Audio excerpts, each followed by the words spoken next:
നമസ്കാരം. ഇന്നത്തെ നമ്മുടെ ഈ വിശകലനത്തിലേക്ക് നിങ്ങൾക്ക് സ്വാഗതം.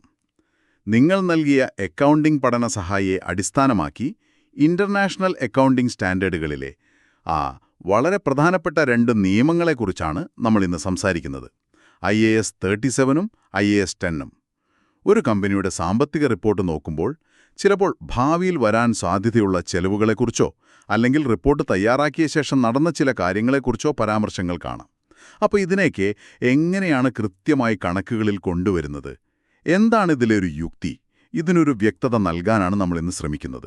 തീർച്ചയായും ഈ 2 സ്റ്റാൻഡേർഡുകളും ശരിക്കും ഒരു കമ്പനിയുടെ സാമ്പത്തിക ആരോഗ്യത്തെക്കുറിച്ച് മനസ്സിലാക്കാൻ ശ്രമിക്കുന്ന നിങ്ങൾക്ക് വളരെ ഉപകാരപ്രദമാണ്. അതെ. കാരണം ഇവ കമ്പനിയുടെ കണക്കുകൾക്ക് കൂടുതൽ വിശ്വാസ്യതയും സുതാര്യതയും നൽകുന്നുണ്ട്. പണ്ടുകാലത്ത് ചില കമ്പനികൾ ലാഭം യഥേഷ്ടം കൂട്ടിയും കുറച്ചും കാണിക്കാൻ ചില തന്ത്രങ്ങൾ ഉപയോഗിച്ചിരുന്നു. അത് ശരിയാണ്. അതിനെയൊക്കെ നിയന്ത്രിക്കാൻ ഈ നിയമങ്ങൾ ഒരുപാട് സഹായിച്ചിട്ടുണ്ട്. തന്ത്രങ്ങളെപ്പറ്റി നിങ്ങൾ പറഞ്ഞത് നന്നായി. ഈ പഠന സഹായിലും അതിനെക്കുറിച്ച് പറയുന്നുണ്ട്. ബിഗ് ബാത്ത് അക്കൗണ്ടിംഗ് എന്നൊരു പ്രയോഗം. എന്തായിരുന്നു അത്? ഈ IAS 37 വരാനുള്ളൊരു കാരണം അതാണോ? ഒരു പ്രധാന കാരണം അതുതന്നെയാണ്. അതെ.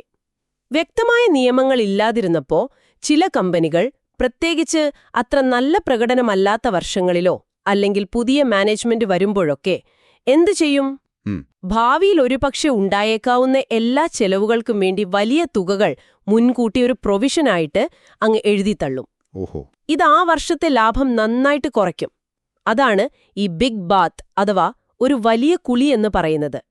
എന്നിട്ട് പിന്നീട് വരുന്ന വർഷങ്ങളിൽ ഈ മാറ്റിവെച്ച തുകയിൽ നിന്ന് യഥാർത്ഥ ചെലവ് കുറവാണെങ്കിൽ ബാക്കി വരുന്ന തുകയില്ലേ, അത് ലാഭത്തിലേക്ക് തിരിച്ചെഴുതി ലാഭം പെരുപ്പിച്ചു കാണിക്കും. ശരി. അതൊരു തട്ടിപ്പ് പോലെയാണല്ലോ. അതെ. അത് സാമ്പത്തിക റിപ്പോർട്ടുകളുടെ യഥാർത്ഥ ചിത്രം വളച്ചൊടിക്കുന്ന ഒരു ഏർപ്പാടായിരുന്നു. ഇതിന് തടയിടാനാണ് പ്രധാനമായും IAS 37 വന്നത്. IAS 37 പ്രൊവിഷനുകൾ, കണ്ടിൻജന്റ് ലയബിലിറ്റികൾ, കണ്ടിൻജന്റ് അസറ്റുകൾ. അതെ.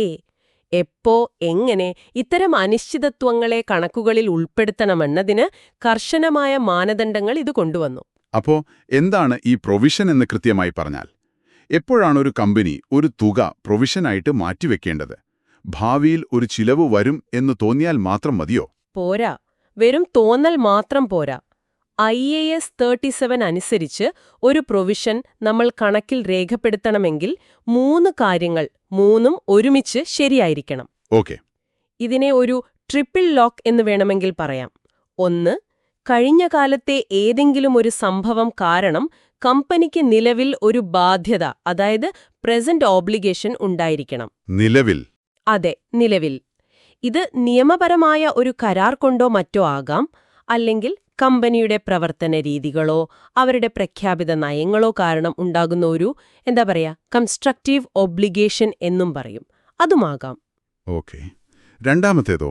2, ഈ ബാധ്യത തീർക്കാൻ പണമോ മറ്റു വിഭവങ്ങളോ കമ്പനിയിൽ നിന്ന് പുറത്തേക്ക് പോകാൻ സാധ്യത കൂടുതലാണ്, അതായത് പ്രോബബിൾ ആണ് എന്ന് ഉറപ്പുണ്ടായിരിക്കണം.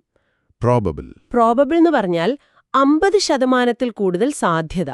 വെറും ഒരു സാധ്യത, ഒരു പോസിബിൾ അല്ല, നടക്കാൻ സാധ്യത കൂടുതലാണ് എന്ന് വിലയിരുത്തണം. ശരി. മൂന്നാമത്തേത്? 3, എത്ര തുക വേണ്ടിവരും എന്നതിനെക്കുറിച്ച് വിശ്വസനീയമായ ഒരു ഏകദേശ ധാരണ, ഒരു റിലയബിൾ എസ്റ്റിമേറ്റ് ഉണ്ടാക്കാൻ കഴിയണം. കൃത്യം തുക അറിയണമെന്നില്ല. ഇല്ല, കൃത്യം തുക അറിയണമെന്നില്ല. പക്ഷെ ഒരു ന്യായമായ വിശ്വസനീയമായ കണക്കുകൂട്ടല് സാധ്യമാകണം. ഈ 3 പൂട്ടുകളും ഒരുമിച്ച് തുറന്നാൽ അപ്പോഴേ പ്രൊവിഷൻ എന്ന വാതിൽ തുറക്കൂ. കാരണം അതിനു പിന്നിൽ നിലവിലൊരു ബാധ്യതയില്ല. ഇല്ല. എന്നാൽ വിറ്റ സാധനങ്ങൾക്ക് വാറന്റി നൽകിയിട്ടുണ്ടെങ്കിൽ അത് മുൻകാല വിൽപ്പനയുടെ ഫലമായുള്ള ഒരു ബാധ്യതയാണല്ലേ? അതെ. വാറന്റികൾ ഒരു ക്ലാസിക് ഉദാഹരണമാണ്.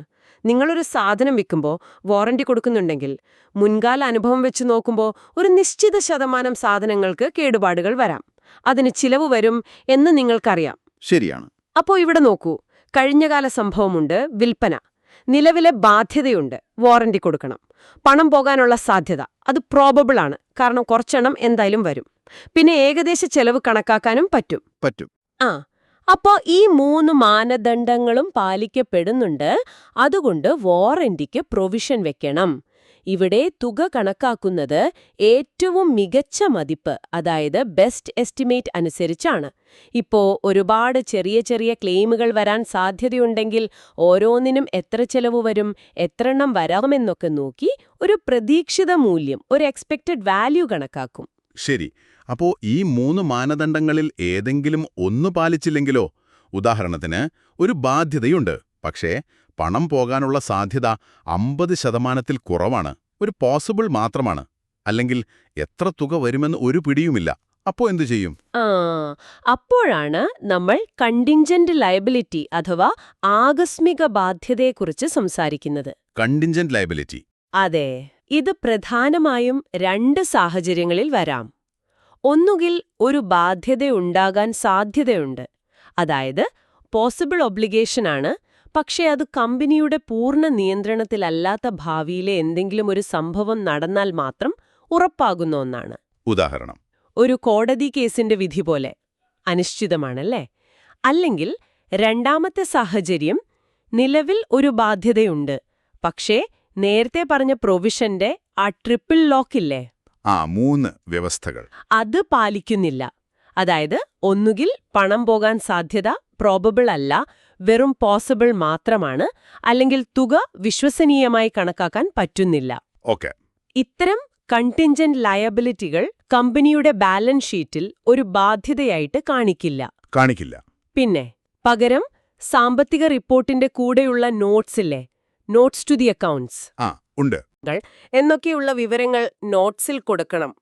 അപ്പോ കണ്ടിൻജന്റ് ലയബിലിറ്റി പോലെ കണ്ടിൻജന്റ് അസറ്റ് എന്നും ഒന്നുണ്ടല്ലോ, അതെന്താണ്? ഉണ്ടുണ്ട്. അതുപോലെ കണ്ടിൻജന്റ് അസറ്റുമുണ്ട്. അതായത് ഭാവിയിൽ കമ്പനിക്ക് പണം കിട്ടാൻ സാധ്യതയുണ്ടാക്കുന്ന, എന്നാൽ ഉറപ്പില്ലാത്ത കഴിഞ്ഞകാല സംഭവങ്ങളിൽ നിന്നുള്ള ആസ്തികൾ. അതും ഈ കേസ് പോലെയാണോ? ഏതാണ്ട്. ഉദാഹരണത്തിന്, കമ്പനി കൊടുത്തൊരു കേസിൽ അനുകൂലമായ ഒരു വിധി വരാൻ സാധ്യതയുണ്ട്, പക്ഷേ ഉറപ്പില്ല. ഇവിടെ നിയമം കുറച്ചുകൂടി കർശനമാണ്. എങ്ങനെ? പണം കിട്ടുമെന്ന് ഏതാണ്ട് ഉറപ്പായാൽ, അതായത് വെർച്വലി സർട്ടൻ ആയാൽ മാത്രമേ അതിനെ ഒരു ആസ്തിയായിട്ട് ബാലൻസ് ഷീറ്റിൽ രേഖപ്പെടുത്താവൂ. ഓഹോ, അത്ര ഉറക്കു വേണം. അതെ. വെറുതെ സാധ്യതയുണ്ടെങ്കിൽ, പ്രോബബിൾ ആണെങ്കിൽ പോലും നോട്ട്സിൽ വെളിപ്പെടുത്താനേ പാടുള്ളൂ. ലാഭം മുൻകൂട്ടി കാണിക്കുന്നതിൽ ഒരു യാഥാസ്ഥിതിക സമീപനം, ഒരു പ്രൂഡൻസ് കോൺസെപ്റ്റ് ഇവിടെ കാണാം. ബാധ്യതയുടെ കാര്യത്തിൽ അങ്ങനെയല്ല. സാധ്യത പ്രോബബിൾ ആയാൽ തന്നെ പ്രൊവിഷൻ വെക്കണം. അപ്പോൾ ചുരുക്കത്തിൽ IAS 37 പറയുന്നത്, ഒരു ബാധ്യതയുണ്ടാകാൻ നല്ല സാധ്യതയുണ്ടെങ്കിൽ, പ്രോബബിൾ ആണെങ്കിൽ അത് പ്രൊവിഷനായിട്ട് ലാഭനഷ്ട കണക്കിൽ കാണിക്കണം. അതെ. സാധ്യത കുറവാണെങ്കിൽ, പോസിബിൾ ആണെങ്കിൽ, കണ്ടിൻജന്റ് ലയബിലിറ്റി ആയിട്ട് നോട്ട്സിൽ പറഞ്ഞാൽ മതി. നേട്ടത്തിന്റെ കാര്യത്തിൽ ഏതാണ്ട് ഉറപ്പായാൽ, വെർച്വലി സർട്ടൻ ആയാൽ മാത്രമേ അസറ്റായിട്ട് കാണിക്കാവൂ, അല്ലെങ്കിൽ നോട്ട്സിൽ പറയാം. ശരിയല്ലേ? അതെ, അത് തന്നെയാണ് അതിന്റെ കാതൽ. ഇതുകൂടാതെ വേറെയും ചില പ്രത്യേക സാഹചര്യങ്ങളുണ്ട്. ഈ നഷ്ടത്തിലുള്ള കരാറുകൾ, ഓണറസ് കോൺട്രാക്ട്സ്, പിന്നെ പരിസ്ഥിതി സംബന്ധമായ ബാധ്യതകൾ, എൻവയൺമെന്റൽ പ്രൊവിഷൻസ്, ഒരു കമ്പനി പുനഃസംഘടന നടത്തുമ്പോഴുള്ള ചിലവുകൾ, ഇതിനൊക്കെ പ്രൊവിഷൻ വെക്കുന്നതിനും IAS 37 അതിൻ്റെതായ ചില നിയമങ്ങളുമുണ്ട്. ഓക്കെ. പക്ഷേ അടിസ്ഥാന തത്വം ഈ പറഞ്ഞ ട്രിപ്പിൾ ലോക്ക് തന്നെയാണ്. നിലവിലെ ബാധ്യത, പ്രോബബിൾ ഔട്ട്ഫ്ലോ, റിലയബിൾ എസ്റ്റിമേറ്റ്. കൊള്ളാം. അപ്പോൾ IAS 37 ഒരു സാമ്പത്തിക വർഷം അവസാനിക്കുമ്പോൾ ആ തീയതിയിൽ നിലവിലുള്ള അനിശ്ചിതത്വങ്ങളെ എങ്ങനെ കൈകാര്യം ചെയ്യണമെന്ന് പറയുന്നു. എന്നാൽ ആ വർഷം കഴിഞ്ഞു, ഡിസംബർ 31 കഴിഞ്ഞു, കണക്കുകളൊക്കെ തയ്യാറാക്കുന്ന തിരക്കിലാണ്, ഒരു ഫെബ്രുവരിയിലോ മാർച്ചിലോ ഒക്കെ. പക്ഷേ ആ റിപ്പോർട്ട് ഡയറക്ടർ ബോർഡ് ഒപ്പിട്ട് പുറത്തുവിടുന്നതിന് മുൻപായിട്ട് എന്തെങ്കിലും പ്രധാനപ്പെട്ട സംഭവം നടന്നാലോ? നല്ല ചോദ്യം. അവിടെയാണോ IAS 10 വരുന്നത്? കൃത്യമാണ്. അവിടെയാണ് IAS 10 റിപ്പോർട്ടിംഗ് കാലയളവിന് ശേഷമുള്ള സംഭവങ്ങൾ, events after the reporting period പ്രസക്തമാകുന്നത്. ഒരു സാമ്പത്തിക വർഷം അവസാനിക്കുന്ന തീയതി, റിപ്പോർട്ടിംഗ് ഡേറ്റ്. നമ്മൾ പറഞ്ഞ ഉദാഹരണത്തിൽ ഡിസംബർ 31. അതുമുതൽ ആ കണക്കുകൾ അംഗീകരിക്കുന്ന തീയതി, അതായത് date financial statements are authorised four issue, ഒരു മാർച്ച് 15 എന്ന് വെക്കാം. ശരി. ഈ 2 തീയതികൾക്കും ഇടയിലുള്ള കാലയളവിൽ നടക്കുന്ന സംഭവങ്ങളെക്കുറിച്ചാണ് IAS 10 പറയുന്നത്. ഈ ഇടവേളയിൽ നടക്കുന്ന സംഭവങ്ങളെ നല്ലതായാലും മോശമായാലും 2ആയിട്ട് തരംതിരിക്കാം: adjusting events, non adjusting events. എന്താണിവ തമ്മിലുള്ള വ്യത്യാസം? അഡ്ജസ്റ്റിംഗ് എന്ന് പറയുമ്പോൾ പേര് പോലെ തന്നെ കണക്കുകളിൽ മാറ്റം വരുത്തണം എന്നാണോ? അതെ. അഡ്ജസ്റ്റിംഗ് ഇവന്റ്സ് എന്ന് പറഞ്ഞാൽ റിപ്പോർട്ടിംഗ് തീയതിയിൽ, അതായത് ഡിസംബർ 31-ന് അപ്പോൾ തന്നെ നിലവിലുണ്ടായിരുന്ന ഒരു സാഹചര്യത്തിന് കൂടുതൽ തെളിവ് നൽകുന്ന സംഭവങ്ങളാണ്.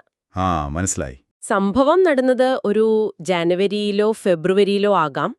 പക്ഷേ അത് വിരല് ചൂണ്ടുന്നത് ഡിസംബർ 31-ന് ഉണ്ടായിരുന്ന ഒരു അവസ്ഥയിലേക്കാണ്. അതുകൊണ്ട് നമ്മൾ തയ്യാറാക്കുന്ന ആ കഴിഞ്ഞ വർഷത്തെ കണക്കുകളിലെ സംഖ്യകളിൽ മാറ്റം, അതായത് അഡ്ജസ്റ്റ്മെന്റ് വരുത്തേണ്ടി വരും. ഒരു ഉദാഹരണം പറയാമോ? പറയാം. ഇപ്പോ ഡിസംബർ 31-ന് നമുക്ക് പണം തരാനുണ്ടായിരുന്ന ഒരു കസ്റ്റമർ ജനുവരിയിൽ പാപ്പറായി എന്ന് കോടതി സ്ഥിരീകരിക്കുന്നു. ഓക്കെ. ഇതിനർത്ഥമെന്താ? ഡിസംബർ 31-ന് തന്നെ ആ കിട്ടാനുള്ള പണത്തിന് അത്രയും മൂല്യം, ആ കിട്ടാനുള്ള സാധ്യത കുറവായിരുന്നു എന്നാണല്ലേ? ശരിയാണ്. അപ്പോ ആ കടം അല്ലെങ്കിൽ അതിനൊരു കരുതൽ കഴിഞ്ഞ വർഷത്തെ കണക്കിൽ തന്നെ കാണിക്കണം. ഒരു റൈറ്റ് ഓഫ് അല്ലെങ്കിൽ പ്രൊവിഷൻ ഫോർ ഡൗട്ട്ഫുൾ ഡെറ്റ്സ് കൂട്ടണം. അതുപോലെ കഴിഞ്ഞ വർഷം വാങ്ങിയ സ്റ്റോക്ക്, ഇൻവെന്ററി, അത് പുതുവർഷത്തിൽ നഷ്ടത്തിൽ വിൽക്കേണ്ടി വന്നാൽ അതും സ്റ്റോക്കിന്റെ മൂല്യം ഡിസംബർ 31-ന് കുറവായിരുന്നു എന്നതിന് തെളിവാണ്. അതും അഡ്ജസ്റ്റ് ചെയ്യണം. ഓക്കെ. അപ്പോ നോൺ അഡ്ജസ്റ്റിംഗ് ഇവന്റ്സ്, പേര് കേൾക്കുമ്പോൾ തോന്നുന്നത് അഡ്ജസ്റ്റ് ചെയ്യേണ്ടതില്ല എന്നാണല്ലോ. അതെ, ശരിയാണ്. നോൺ അഡ്ജസ്റ്റിംഗ് ഇവന്റ്സ് റിപ്പോർട്ടിംഗ് തീയതിക്ക് ശേഷം പുതിയതായി രൂപപ്പെട്ട സാഹചര്യങ്ങളെയാണ് സൂചിപ്പിക്കുന്നത്. പുതിയ സാഹചര്യങ്ങൾ. അതെ. ഇത് ഡിസംബർ 31-ലെ അവസ്ഥയെയല്ല, മറിച്ച് അതിനുശേഷം സംഭവിച്ച ഒരു പുതിയ കാര്യത്തെയാണ് കാണിക്കുന്നത്. ഉദാഹരണത്തിന്, ജനുവരിയിൽ കമ്പനിയുടെ ഒരു പ്രധാന ഫാക്ടറിക്ക് തീ പിടിച്ചു നശിച്ചു എന്ന് കരുതുക. അയ്യോ. അത് ഡിസംബർ 31-ലെ അവസ്ഥയെ ബാധിക്കുന്ന ഒന്നല്ല. അത് ജാനുവരിയിൽ സംഭവിച്ച ഒരു പുതിയ നഷ്ടമാണ്. അതിനാൽ കഴിഞ്ഞ വർഷത്തെ കണക്കുകളിലെ സംഖ്യകളിൽ മാറ്റം വരുത്തേണ്ടതില്ല. No adjustment. പക്ഷെ അത് വലിയൊരു സംഭവമല്ലേ? അത് എവിടെയെങ്കിലും പറയണ്ടേ? തീർച്ചയായും. ഈ സംഭവം വളരെ പ്രധാനപ്പെട്ടതാണെങ്കിൽ, അതായത് മെറ്റീരിയൽ ആണെങ്കിൽ, ഈ വിവരം അറിയുന്നത് റിപ്പോർട്ട് വായിക്കുന്ന നിങ്ങളുടെ തീരുമാനങ്ങളെ സ്വാധീനിക്കാൻ സാധ്യതയുണ്ടെങ്കിൽ ഇതിനെക്കുറിച്ച് നോട്ട്സിൽ വിശദമായി വെളിപ്പെടുത്തണം. ഡിസ്ക്ലോഷർ വേണം. നോട്ട്സില്. അതെ. എന്താണ് സംഭവിച്ചത്, അതിന്റെ ഏകദേശം സാമ്പത്തിക ആഘാതം എന്തായിരിക്കാമെന്നൊക്കെ നോട്ട്സിൽ പറയണം. മറ്റൊരു ഉദാഹരണം, റിപ്പോർട്ടിംഗ് തീയതിക്ക് ശേഷം ഒരു വലിയ കമ്പനിയെ ഏറ്റെടുക്കാൻ തീരുമാനിക്കുന്നത്. അതും ഒരു നോൺ അഡ്ജസ്റ്റിംഗ് ഇവന്റ് ആണ്, പക്ഷേ നോട്ട്സിൽ പറയണം. അപ്പോൾ ഒരു സംഭവം ഡിസംബർ 31-ലെ അവസ്ഥയെക്കുറിച്ചാണോ അതോ അതിനുശേഷമുള്ള പുതിയ സാഹചര്യമാണോ എന്ന് നോക്കിയാണ് അഡ്ജസ്റ്റ് ചെയ്യണോ വേണ്ടയോ എന്ന് തീരുമാനിക്കുന്നത്, അല്ലേ? അതെ, അതാണ് പ്രധാന വ്യത്യാസം. ഇതിലെ വേറെന്തെങ്കിലും പ്രധാന കാര്യങ്ങൾ ശ്രദ്ധിക്കാനുണ്ടോ ഈ IAS 10-ല്? ഉണ്ട്. ഒരു പ്രധാന കാര്യമുണ്ട്. Going concern. കേട്ടിട്ടുണ്ട്. അതായത് ഒരു കമ്പനി അടുത്ത ഒരു വർഷമെങ്കിലും പ്രവർത്തനം തുടരും എന്ന അടിസ്ഥാന അനുമാനത്തിലാണ് നമ്മൾ സാധാരണയായി കണക്കുകൾ തയ്യാറാക്കുന്നത്. അതാണ് ഗോയിങ് കൺസേൺ അസംഷൻ. ശരി. എന്നാൽ റിപ്പോർട്ടിംഗ് തീയതിക്ക് ശേഷം നടന്ന ഏതെങ്കിലും സംഭവം, ഉദാഹരണത്തിന് വലിയൊരു നഷ്ടം അല്ലെങ്കിൽ നിയമ നടപടി, സൂചിപ്പിക്കുന്നത് ഈ കമ്പനി ഇനി അധികകാലം നിലനിൽക്കില്ല, അടച്ചുപൂട്ടാൻ പോവുകയാണെങ്കിൽ പിന്നെ ഈ ഗോയിങ് കൺസേൺ അനുമാനത്തിൽ കണക്കുകൾ തയ്യാറാക്കാൻ പറ്റില്ല. പിന്നെങ്ങനെ തയ്യാറാക്കും? കണക്കുകൾ തയ്യാറാക്കുന്ന രീതി തന്നെ മാറ്റേണ്ടി വരും. ഒരുപക്ഷെ ആസ്തികളൊക്കെ വിറ്റാൽ കിട്ടുന്ന വിലയിൽ ലിക്വിഡേഷൻ ബേസിസിൽ കാണിക്കേണ്ടി വരും. ഇത് വളരെ ഗൗരവമായ ഒരു മാറ്റമാണ്. ഇത് നോട്ട്സിൽ വ്യക്തമാക്കുകയും വേണം. ഓക്കെ, അത് പ്രധാനപ്പെട്ടതാണ്. വേറെന്തെങ്കിലും? മറ്റൊന്ന്, ഓഹരി ഉടമകൾക്ക് നൽകുന്ന ലാഭവിഹിതം, ഡിവിഡൻഡ്സ്. കഴിഞ്ഞ വർഷത്തെ ലാഭത്തിൽ നിന്നാണ് നൽകുന്നതെങ്കിലും റിപ്പോർട്ടിംഗ് തീയതിക്ക് ശേഷം, അതായത് ജാനുവരിയിലോ ഫെബ്രുവരിയിലോ ഡയറക്ടർ ബോർഡ് പ്രഖ്യാപിക്കുന്ന ലാഭവിഹിതം ഒരു നോൺ അഡ്ജസ്റ്റിംഗ് ഇവന്റാണ്. ആണോ? കഴിഞ്ഞ വർഷത്തെ ലാഭത്തിൽ നിന്നല്ലേ? ആണ്. പക്ഷേ ഡിസംബർ 31-ന് അത് കൊടുക്കാനുള്ള ബാധ്യതയുണ്ടായിരുന്നില്ല. തീരുമാനം വന്നത് ശേഷമാണ്. അതുകൊണ്ട് അതിനെ കഴിഞ്ഞ വർഷത്തെ ബാധ്യതയായി കണക്കാക്കില്ല. വേണമെങ്കിൽ നോട്ട്സിൽ പറയാം. കൊള്ളാം. ഇപ്പോൾ കാര്യങ്ങൾ കൂടുതൽ വ്യക്തമായി. അപ്പോൾ ഈ രണ്ട് സ്റ്റാൻഡേർഡുകളും IAS 37-ഉം 10-ഉം ഒരുമിച്ച് നോക്കുമ്പോൾ ഒരു കമ്പനിയുടെ സാമ്പത്തിക റിപ്പോർട്ടിൽ കാണുന്ന അക്കങ്ങൾക്കപ്പുറം പല കാര്യങ്ങളുമുണ്ട്, അല്ലേ? തീർച്ചയായും. അതിലെ അനിശ്ചിതത്വങ്ങളെയും വർഷാവസാനത്തിന് ശേഷമുള്ള മാറ്റങ്ങളെയും എങ്ങനെയാണ് കൈകാര്യം ചെയ്യുന്നത് എന്ന് മനസ്സിലാക്കാൻ ഇത് നമ്മളെ സഹായിക്കുന്നു. എപ്പോഴാണ് ഒരു സാധ്യതയുള്ള ചെലവിനെ ലാഭത്തിൽ നിന്നും മുൻകൂട്ടി കുറയ്ക്കേണ്ടത്, പ്രൊവിഷൻ? എപ്പോഴാണത് വെറുതെ ഒരു സൂചനയായി നൽകിയാൽ മതി, കണ്ടിൻജൻസി? അതുപോലെ വർഷാവസാനത്തിന് ശേഷം വരുന്ന പുതിയ വിവരങ്ങൾ കഴിഞ്ഞ വർഷത്തെ കണക്കിനെ തിരുത്തുമോ അഡ്ജസ്റ്റിംഗ്, അതോ അതൊരു പുതിയ വിവരം മാത്രമായി കണ്ട് അറിയിപ്പ് മതിയോ നോൺ അഡ്ജസ്റ്റിംഗ്? ഇതെല്ലാം ഈ നിയമങ്ങൾ വ്യക്തമാക്കുന്നുണ്ട്. അതെ. ആത്യന്തികമായി ഇത് സാമ്പത്തിക റിപ്പോർട്ടുകൾക്ക് ഒരു ഘടനയും ഒരു അച്ചടക്കവും വിശ്വാസ്യതയും നൽകുന്നു.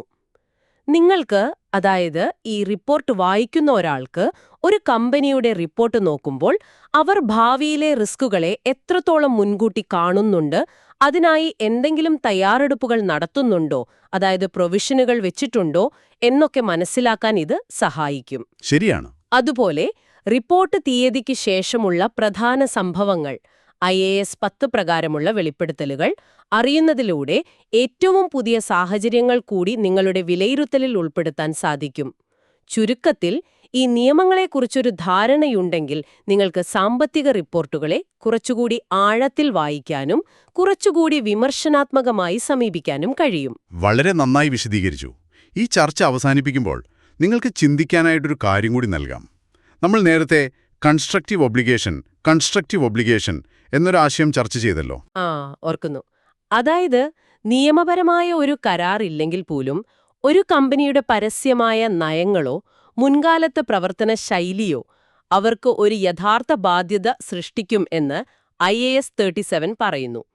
ഉദാഹരണത്തിന്, ഒരു കമ്പനി എപ്പോഴും പരിസ്ഥിതി സൗഹൃദമായി പ്രവർത്തിക്കുമെന്ന് പറയുന്നു, അല്ലെങ്കിൽ കേടുവന്നാൽ സാധനങ്ങൾ ഉറപ്പായും തിരിച്ചെടുക്കുമെന്ന് പറയുന്നു. ഈ വാഗ്ദാനങ്ങൾ ഒരുപക്ഷെ നിയമപരമായ അവരെ നിർബന്ധിക്കുന്നില്ലെങ്കിൽ പോലും അത് പാലിക്കാൻ കമ്പനിക്കൊരു ബാധ്യതയുണ്ടെന്ന് ഈ അക്കൗണ്ടിംഗ് നിയമം തന്നെ അംഗീകരിക്കുന്നു. അതിന് പ്രൊവിഷൻ വെക്കേണ്ടി വരാം. അപ്പോ എന്റെ ചോദ്യം ഇതാണ്: ഈ അക്കൗണ്ടിംഗ് തത്വം വെറും നിയമം അനുസരിക്കുക എന്നതിനപ്പുറം കമ്പനികൾ അവരുടെ പ്രഖ്യാപിത മൂല്യങ്ങളും യഥാർത്ഥ പ്രവർത്തനങ്ങളും തമ്മിലൊരു പൊരുത്തം കൊണ്ടുവരാൻ എത്രത്തോളം പ്രേരിപ്പിക്കുന്നുണ്ടാകാം? കമ്പനിയുടെ വാക്കും പ്രവൃത്തിയും ഒന്നാകാൻ ഇതൊരു തരത്തിൽ സഹായിക്കുന്നുണ്ടോ? അതൊരു നല്ല ചിന്തയാണ്. ഇതൊന്ന് ആലോചിച്ചു നോക്കാവുന്നതാണ്. ഇന്നത്തെ ഈ വിശകലനം നിങ്ങൾക്ക് ഉപകാരപ്രദമായിരിക്കുമെന്ന് കരുതുന്നു. നന്ദി.